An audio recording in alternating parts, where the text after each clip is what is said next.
Guys, first of all, you are welcome here in Jericho, the ancient city. Just right now, usually I would like to start with you to tell you some information about Jericho in general, okay? And about the famous places. You know, the most people and tourists, they have like 2 or 3 hours. You cannot see everything in Jericho, but I will tell you about these famous places where usually the most pilgrims and tourists they're going to visit.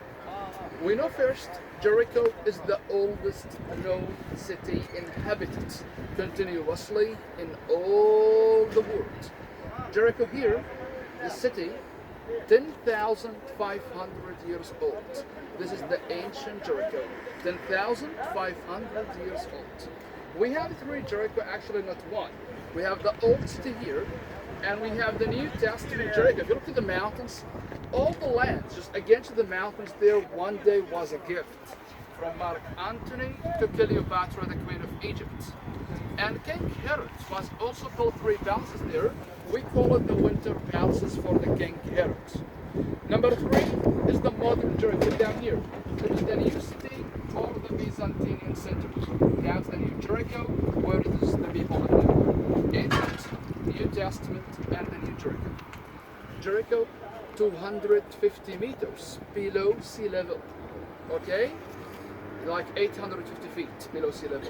And the population of Jericho, how many people do you think live here? Only 25,000 people. Even we can't see so much houses here, but this house is only vacation houses for people from Jerusalem, Bethlehem, Hebron, Ramallah. They would like to stay in Jericho in winter time because we know Jericho in winter time is really very blessing, very good temperature. But the most people who live in Jericho, I mean the 25,000 people, they are working as a farmers with agriculture. Why? Jericho, guys, as you know, subtropical climate. You know the temperature in summer like July and August, how much we get, for example? In July and August, sometimes it's more than 50 degrees Celsius, okay? Like 130 Fahrenheit. It's very, very hot temperature. But in winter time, this is our winter. It's the winter time for us, like 15, 16, 18, 20 Celsius. It's not cold and it's not hot. That's why we all the time we say in Jericho we have two seasons. We have hot and very hot, okay? And we can see all the tropical fruits like banana, papaya, mango, dates, lemon, orange. But what is the famous fruit in Jericho? The bananas. We call it the lady fingers, very small and sweet, chiquita banana. And we have the best dates in all the world. You know the medjool dates? We export a lot. The dates actually is the main business today in the city because we have over 130,000 trees of palm dates. We export a lot of dates every year from Jericho to Europe. Here live Muslims and Christians. They are all live together very peaceful. Just to know, guys, the average of a crime in Jericho almost zero. No crime. No crime because 25,000 people, by the way, they know each other, it's like one family, you know? It's really very small population, you know? And very quiet. And what is Jericho? Just like a very peaceful city and very quiet. That's why the most pilgrims and tourists, they would like to stay and to come to visit the city here. But in Jericho, if you want to see all the holy sites and all the historical and all the religious places, you know how much time you need? You need at least like 2 or 3 weeks to finish, okay? That's why. In Jericho only, in the city, we have 113 places to visit, okay? That historical and religious places. And as we know, the most pilgrims and tourists, they have only 2 or 3 hours. When you have 2 or 3 hours, what you can see? What you can see, absolutely you can't see 113 places, that's take a long time, okay? You will see the famous 5 places in Jericho. That is the famous 5 places, that's which usually where people they're going to visit. The first place, it's a place we call it the sycamore tree. Did you hear about the sycamore tree? Mm-hmm. Did you been there? I'll tell the driver take it by the way, okay? Sycamore tree is one of the famous places in Jericho. Why this tree is very famous? Why the people they're going to take a picture for this tree? If guys remember the biblical story, according to the Bible, when Jesus was baptized in Jordan River by John Baptist, it's not far away from here, like 15 minutes exactly. You can see the green line? The last green line is the Jordan River, okay? And this is the baptism site. Today we have two baptism sites, by the way. We have one in the Sea of Galilee, they call it Yardenite, and we have this one here. Yardenite, it's big one, just open for tourists, okay? The original place where Jesus was baptized, it's only here in Jericho, in that site, okay? Jesus was baptized here in this place, and when he baptized, remember in that time he was moving from Jordan River to Jericho to Jerusalem. He was passing Jericho to Jerusalem. In that time, all the people who lived before in Jericho, they would like to know who is Jesus. They never saw him before. It was so crowded, so much people around Jesus. And one of these people was Zacchaeus. Zacchaeus or Zacchaeus was a tax collector in Roman time. Was really a very, very rich man because he was the tax collector, but also Zacchaeus was a really very short man, a little man. And because it was so crowded, a lot of people around Jesus, Zacchaeus in that time just climbed the tree. He climbed the sycamore tree to see Jesus. And when Jesus saw him in the top of the tree, he told him, Zacchaeus, just come down to me. I will stay today in your house. Why did Jesus want to stay in Zacchaeus' house? Zacchaeus was actually not really a good man at that time. He was only very tough. He was the tax collector. He was only took the money from the people who are poor, they have, doesn't have. He was actually working for the Roman Empire, and he was only collecting the money for them. And he was really very tough. But actually after that, he was like a selfish man. Jesus was staying in his house. He made him a good man, and Zacchaeus gave the half money back for all the poor people.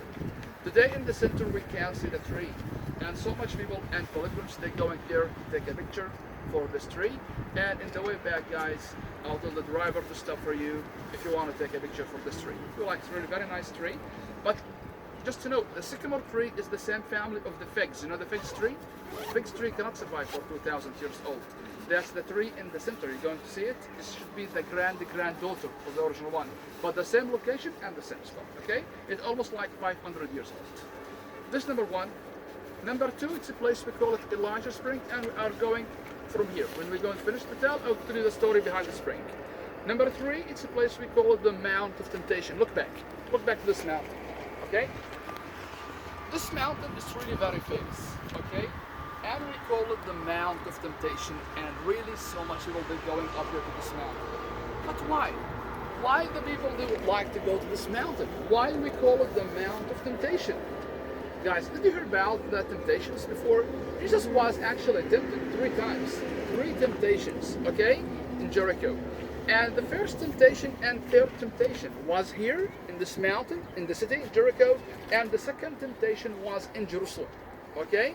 And Jesus, when he was in Jericho, as you remember, was a fasted 40 days and 40 nights. No eat, no drinks, from sunrise to the sunset. That was also here in the Mount of Temptation.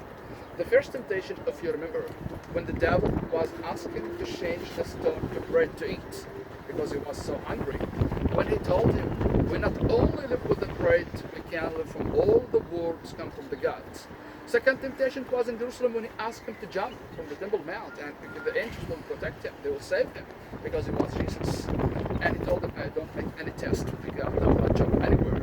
Number 3, it was again here in the mountain, in the Mount of Temptation, when he told him, Jesus, you are in the top of the mountain and you can see everything.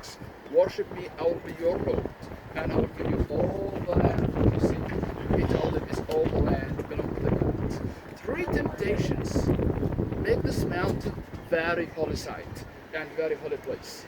And so much tourists and pilgrims, they go into the mountain every day.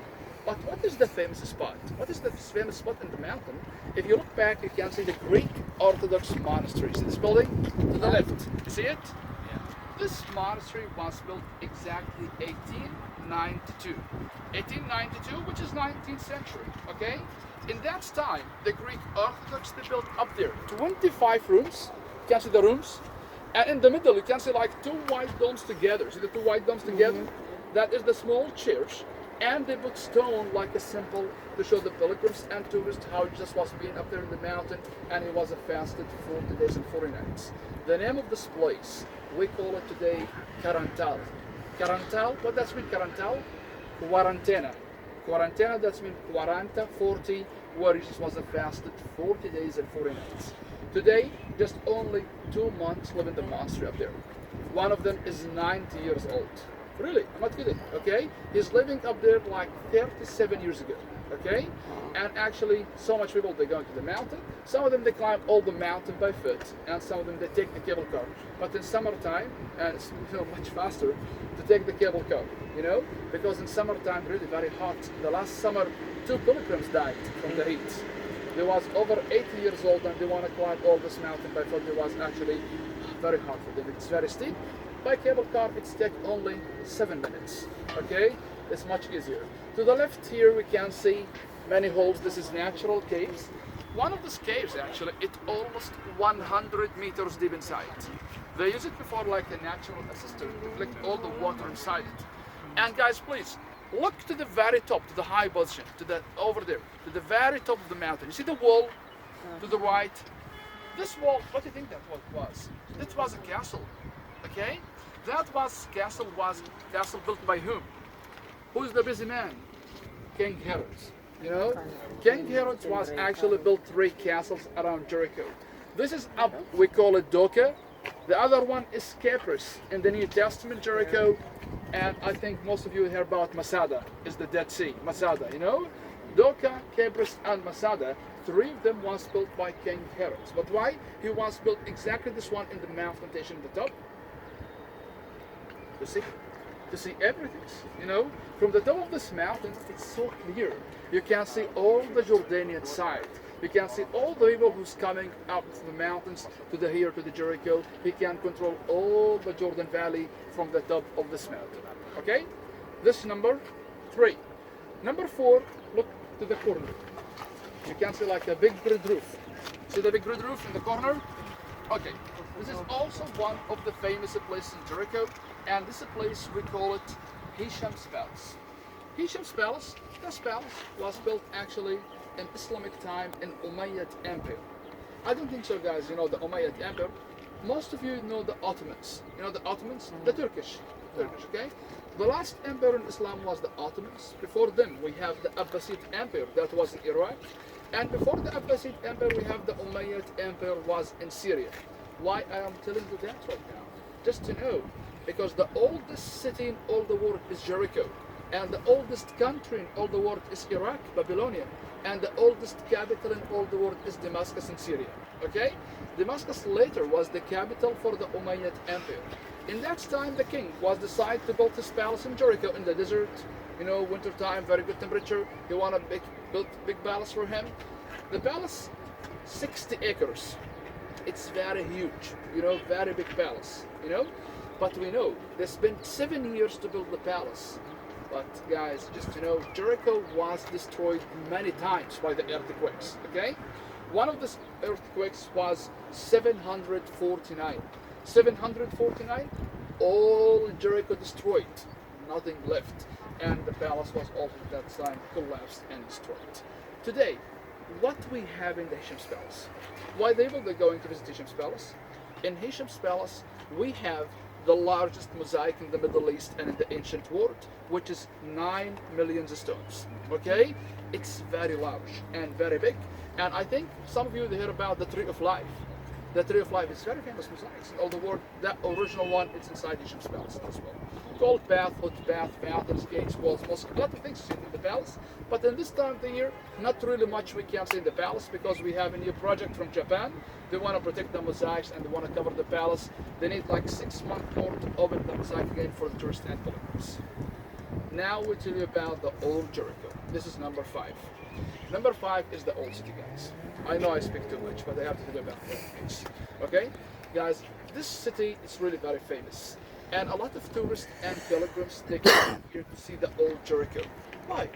Why are they coming exactly to the ancient city? It's 2 reasons. The first one, because it's the oldest city inhabited continuously in all the world, 10,000 years old. And the second reason, because the story of Joshua. You know Joshua? Never mind. Okay. You know Moses? Moses. Good, because if you don't know Moses, that's a big problem. Okay, guys. Moses and Joshua, they was all the time traveled together. Moses, as we know, Moses was the prophet and the leader for all the Israelite people, for all the 12 tribes when they was living in Egypt. Correct? And his student name is Joshua.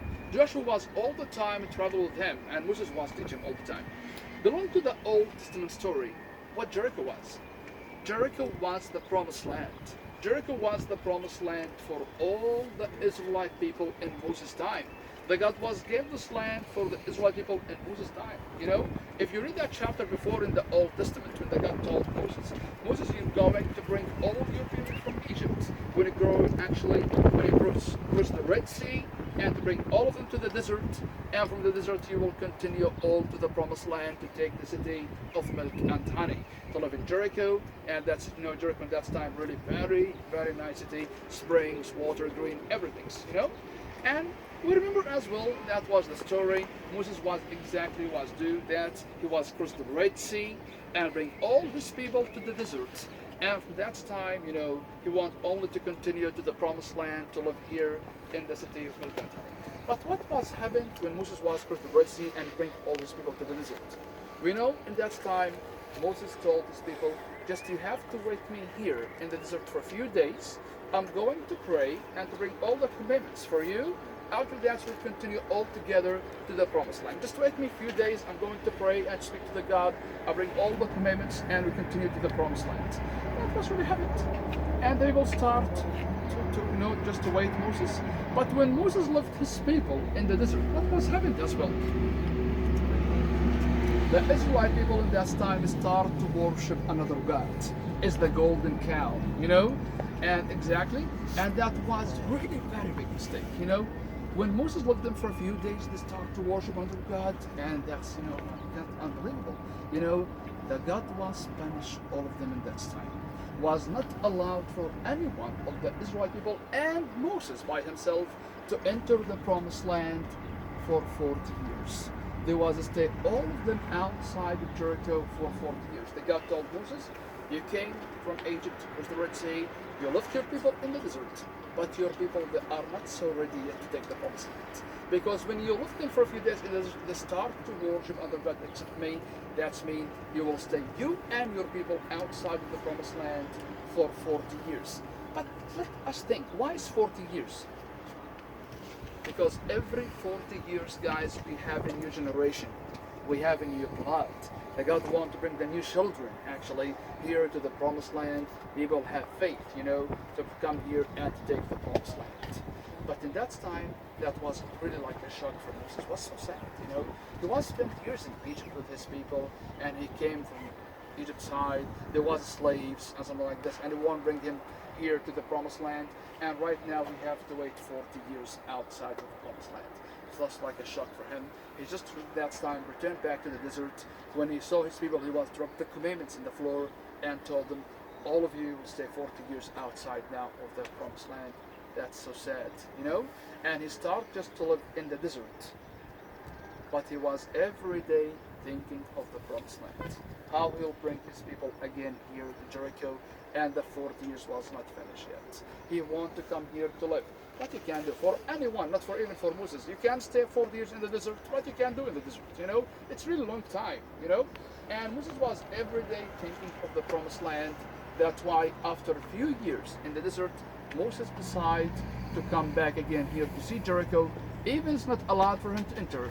He just actually said, I want to see the promised land from outside. I want to see Jericho.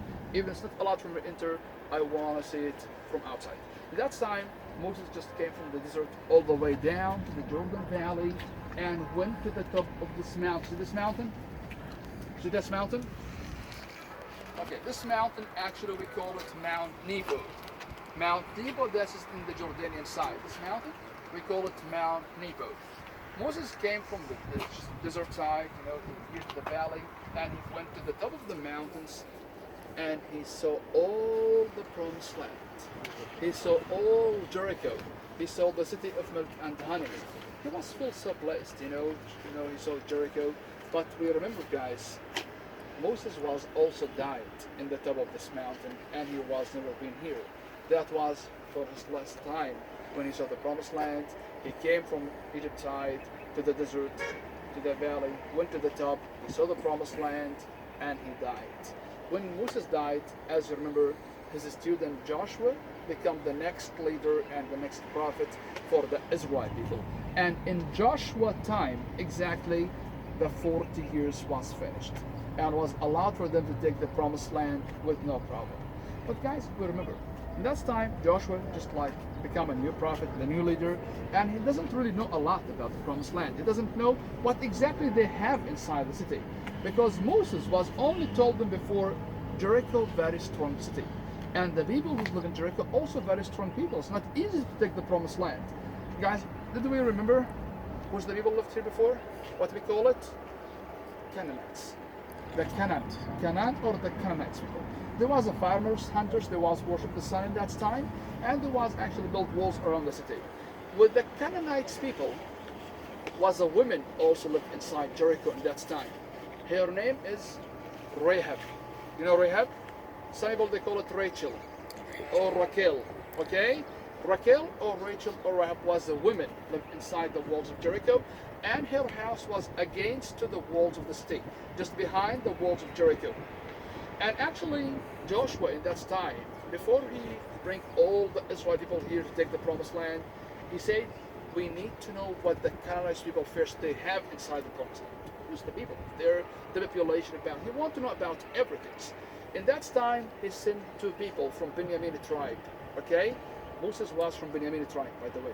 He was sent two people from Benjamin tribe, actually, we call it the two spies of Jericho here, to know what the Canaanite people they have inside the walls of Jericho.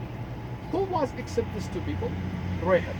Rahab actually was take these two people and she accept them in her house.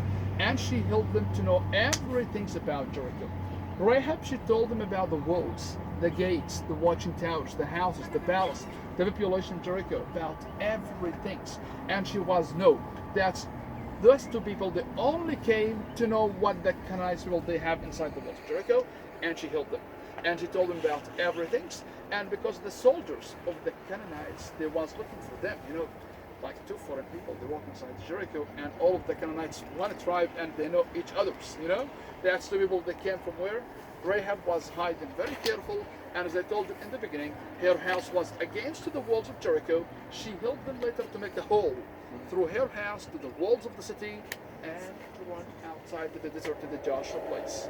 They told Joshua about everything they saw in the promised land, and after that we know Joshua was bring all the Israelite people from the desert to the Bethania. You can see that's flat mountain, they call it Bethany or Bethania, and they came all the way down to the baptism side where she was baptized, and they crossed the river and they came all here to the promised land.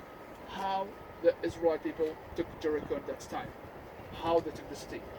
That was like a miracle part, of the story, because all of the Israelite people in that time was make 7 rounds around the walls of Jericho, 7 days, all together, and the last day, the last round around the walls of the city, there was a shouted 7 times by the shofar. The shofar is the trumpet, the horn. 7 times, they shout all together, and after that, the walls of the city was collapsed and fell down. Okay? 7 days, 7 rounds, they shout all together. It was a very loud sound, and the walls collapsed and destroyed. That was the miracle. They killed everyone. In that time, they killed all of the Canaanites. Everyone was lived here except Rahab or Rachel and her son, because she helped them before when she told them about everything inside the walls of Jericho. And they took the promised land. And this is really the famous story about Jericho. Today, if we can see the tourists and the pilgrims, they're coming to see Jericho exactly because they want to see the walls of the city, house of Rahab, or the main ruins belonging to the story of Joshua. Good? Great. That was the Old Testament story. Now we speak about science. Okay? Guys, actually just to know, when they started to dig in Jericho, when they started to dig excavations, that was 1868. Okay? But who actually was making the main excavations here? One lady, one woman, her name is Kathleen Kenyon, British archaeologist. Okay? British archaeologist, her name is Kathleen Kenyon. She was in Jericho 1952, 1958. The reason the reason for her to come and to dig in Jericho because she wanted to prove the story of Joshua, and she found all the evidence to prove the story. Okay, she spent 6 years. She spent 6 years in Jericho, since 1952 to 1958. 6 years. After 6 years digging, what the British archaeologist found in this digging, she found actually here 23 different civilizations. Okay, she found in Jericho 23 different civilizations. What does that mean? That means the ancient Jericho was destroyed and rebuilt 23 times. Okay, one in top each others. 23 different civilizations, 23 different players and people. You know, but with all that, what the British archaeologists also said, the British archaeologists said the story doesn't match the civilizations. You know, today so much pilgrims and tourists, they hate Kathleen Kenyon so much, to be honest, because she said the story doesn't match the civilizations. But why she said that? Why she said the story of Joshua doesn't match the civilizations, and she came to approve the story. Why she did that? It's very easy to understand.